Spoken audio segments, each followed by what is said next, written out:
Hey guys, I just wanted to pop on for a little bit and talk to you about how to create a meal plan.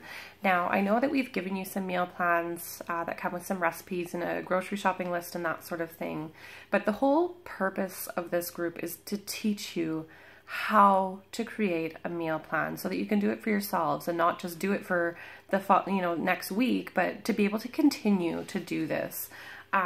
So in this video, I'm going to talk to you about how to create a meal plan.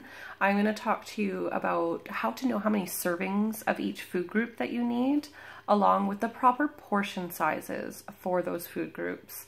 And then I'll take you through how to piece together your meal plan and how to then execute your meal plan to make it work for you and your family. So the first thing you're going to want to do is grab a pen and paper.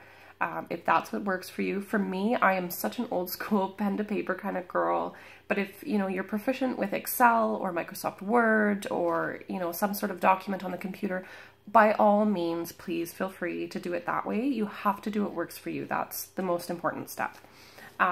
So once you've got your pen and paper, you're ready, you're going to start by figuring out how many servings from each food group that you need. Now, the Canada Food Guide is a really great place to start for that.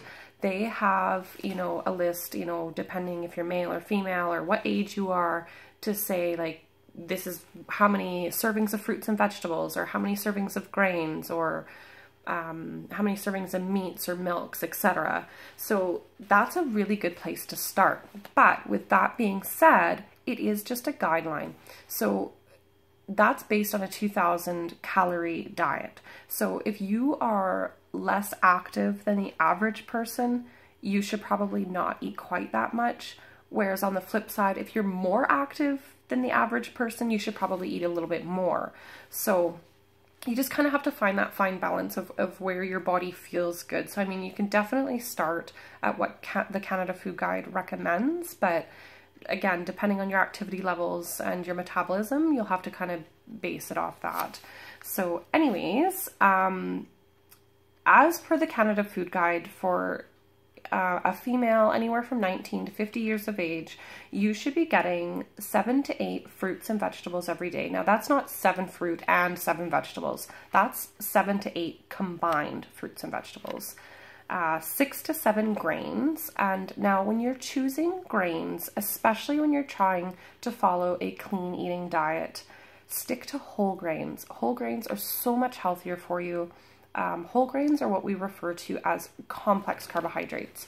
So a complex carbohydrate will break down from being complex.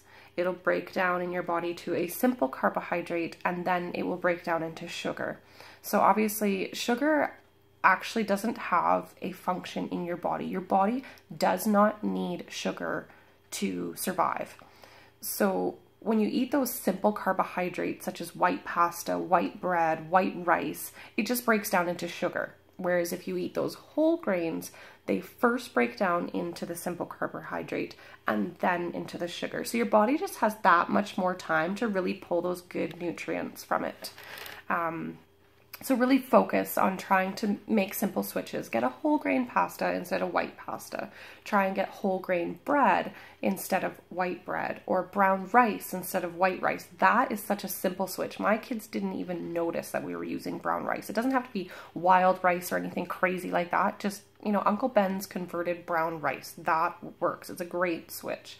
And same with using sweet potatoes or yams instead of regular potatoes. We use them exactly the same as we would white potatoes. I have put them on top of shepherd's pie. We eat them like hash browns in the morning. I make French fries out of them in the Active Fry. We make mashed sweet potatoes or mashed yams instead of regular mashed potatoes. My kids, they notice the difference obviously, but they don't miss white potatoes by any means. So yeah, the next group is your meat and alternatives, and then milk and alternatives, and adding healthy unsaturated fats and oils such as avocado, olive oil, coconut oil. So many people don't realize that these are important for your health. They are vital to your health. It's like that little bit that just kind of tweaks. It's like the oil in a car. It needs it to keep it going smoothly. your body needs that too. So make sure you're getting those healthy fats. The next part I wanted to touch on is portion sizes. So portion sizes are something that a lot of people don't realize how small they actually are, because in today's day and age in our society, things have gotten so large and just blown out of proportion. We are chronically overeating and not even realizing it. So I've got a few examples here that I wanted to show you. This is just a regular Gala apple that you buy at the grocery store. This is a pretty typical size. You can see like it fits in the palm of my hand. And I've also got this Red Delicious apple. Now you can see the size difference. Like this Red Delicious apple is literally twice the size of the Gala. That being said, this Gala right here is actually almost a serving and a half of fruit. When I cut this up and put it into a cup, 1 cup, one cup is a serving. So fill it up with your fruit and you'll kind of have a guesstimate of where you're at. So this little Gala apple is 1.5 servings. And like this big apple, it doesn't even come close to fitting in there. This is easily 2.5, maybe even 3 servings of fruit. It's huge. So, you know, a lot of people are thinking, oh my God, I got to eat like 7 of these apples through a day. And no, you don't. You have to eat like 1 of these and maybe a salad tonight with dinner. It's not a lot of food. That being said, also with pasta, so I showed you the 1 cup measure. So a 1/2 cup measure, which is 125 mils. This is how much you should be eating for 1 serving of grains. So that's your rice, your pasta, quinoa, oatmeal, 1/2 cup. It's not very much. So, you know, people get this, you know, great big dinner plate and they load on this heap of spaghetti. The next thing you know, they've got like 6 servings of pasta there and they think that it's 1, you know, or even rice. My mom was always really bad for rice. She would eat so much rice. And I realized, oh my God, 1/2 cup is 1 serving. It's not a lot. So yeah, really watch your portion sizes. As far as like yogurt goes, that's about 3/4 cup, especially if you're going for a Greek yogurt. It would actually be considered a meat alternative because it's so high in protein, as is cottage cheese. It's really super high in protein, so you can actually consider it a meat product, or alternative rather. As far as meats and alternatives go, you could do about 4 ounces of cooked meat. That's a serving. And basically, like, they can compare it to the size of a deck of cards is about a serving of meat. As is 2 eggs would also be a serving. So yeah, just really watch your portion sizes. You don't need as much as you think you do. That being said, the next part to creating your meal plan, once you know kind of how many servings you need, what a portion size actually is, you can start putting it in together to make a list. So what I did initially is I actually sat down with pen and paper and I started going on Pinterest and Google. I pulled out cookbooks and I wrote down old family recipes that our family loves, and, you know, go to websites. You can Google it. You can go to All Recipes. You can go to the Food Network and just gather a list of recipes that you love, recipes that you want to try, and just different things that your family might enjoy. I find having a master list to choose from each week makes it just so much easier. So now obviously you might not have time to sit down and do this whole master list all in one sitting, but this is something that you can go back to and continue to add to as each week goes on. So then you might have a week where you're kind of rushed going, oh, I don't know what I want to have, and oh, just grab your book and there it all is there. You can just pick a couple meals. Get the kids to pick a couple meals that they want to have that week. It makes it super fun for them and they'll be more likely to eat their dinner and enjoy it. So that being said, okay, you've got your recipes, you've got things that you want to try, you're going to start planning for the week. So what I like to do is I actually like to start planning my protein first, because then I know what meats I need and I can kind of just base everything around that. Being that I'm kind of bodybuilding right now, my protein intake right now as well is up quite a bit higher. So that's where I started. You know, that might not work for you, but this is just what works for me. So anyways, for me, I tend to eat the same breakfast every day throughout the 1 week and the same snacks. It's just so much easier for me just to grab the one thing. But I also like variety. So for my lunches, I like to pick 2 things for the week. So on the Sunday, I will prep 2 lunch items and I will just rotate them through the week. I'll have it on Monday, Wednesday, Friday, and then Tuesday, Thursdays, sometimes Saturdays, depending on what my week looks like. And then for dinners, when I'm planning that for my meal plan, I will choose 4 dinners for the week. Now, I don't like to say Monday is this night, Taco Tuesday, you know, Fish Wednesday, or whatever, you know, a lot of people do. I can't do that. I can't say I'm having this one specific meal on this day because I get bored. And then if I'm bored and I'm not enjoying it, this whole meal plan is going to go out the window and it's just going to be a crapshoot. So what I do is I choose 4 meals for the week. And typically my meals, I cook dinners quite large, so I have leftovers. That's why I only plan 4. So I will plan 4 meals. Like for example, on this meal plan here that I did, we were having steaks one night, we were going to do pork tenderloin another night, chicken breasts, just with rice or whatever, and then pork chops, same thing with potatoes and vegetable, that sort of thing. So I have something to choose from. So when I get up in the morning and be like, oh, I kind of feel like this for dinner tonight, I'll just pull that out of the freezer, and when I get home, it's ready to cook. So I'm just going to show you this meal plan here. So I don't know if you can see it. Ignore my my daughter's writing on the top. But what I do is I actually go through and I write down what I'm going to eat through the day. So from this one, I was doing a protein shake and fruit in the morning for breakfast. For a snack, I was having yogurt with unsweetened coconut.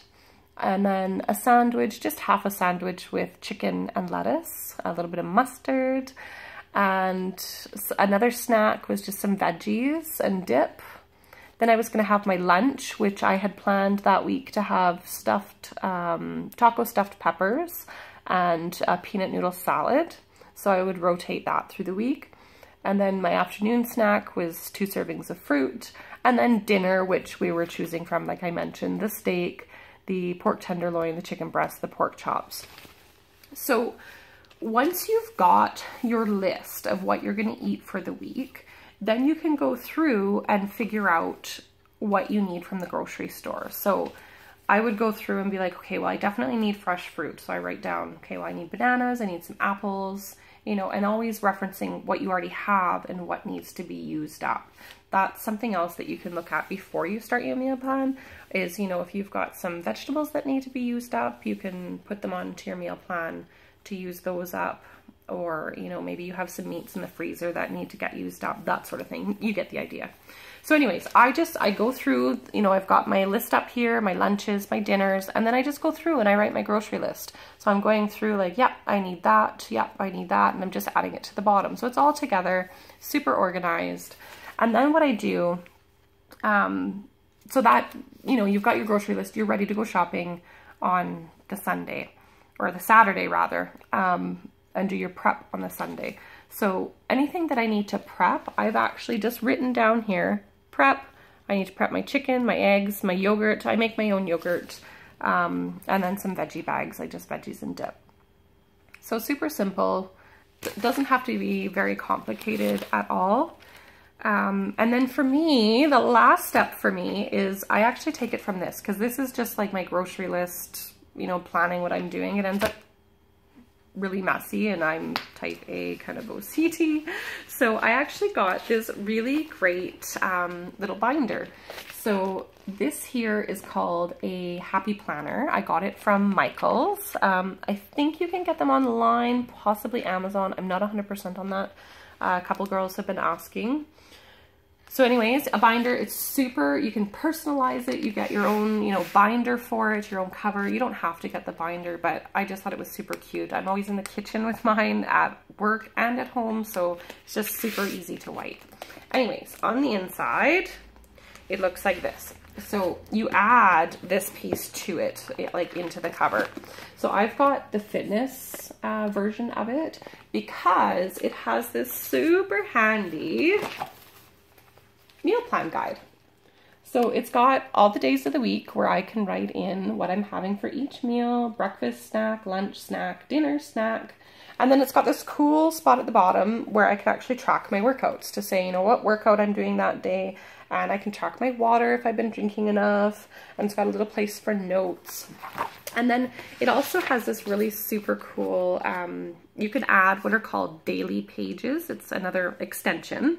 And so you add that and you've got on this side a whole like to-do list that you've got to do. You've got a scheduled planner. And then this is my favorite part, is the brain dump. So like I said, I'm very type A, very OCD, and I often get overwhelmed in my head. So I like to just dump everything from my brain onto this piece of paper, and then it's out and I can, you know, have a to-do list or, you know, just see what needs to get done so I can physically check it off and feel better about it.